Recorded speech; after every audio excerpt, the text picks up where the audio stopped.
স্বামীর বাসার ভাতের বড় দাম, কথার কিন্তু মিনিং আছে। স্বামীর বাসার ভাতের বড় দাম। কেন দাম?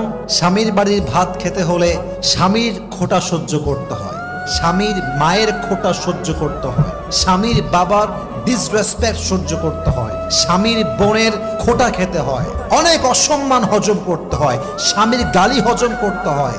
তাই মেয়েরা বলে স্বামীর বাড়ির ভাতের বড় দাম। আমি কথা বলবো, কথা সত্য, তবে একটা কথা অ্যাড করতে হবে। যদি আপনার স্বামীর বাড়ির ভাতের দাম এত বেশি মনে হয়, তবে মাথায় রাখবেন বিয়ের পরে স্বামীর বাড়ির ভাতের দাম যে পরিমাণ বেশি, আপনার নিজের বাপের ঘরের ভাতের দাম তার চেয়ে বেশি।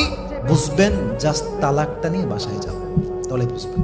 জাস্ট তালাকটা হোক, বাসায় যান, 3 মাস থাকেন, 4 মাস থাকেন, 5 মাস থাকেন, স্বামী নাই তালাক হয়ে গিয়েছে, তখন বুঝবেন স্বামীর বাড়ি ভাতের দাম বেশি নয়, এখন তো মনে হচ্ছে বাপের বাড়ি ভাতের দামই বেশি হয়ে গিয়েছে। ঠিক কিনা বলেন?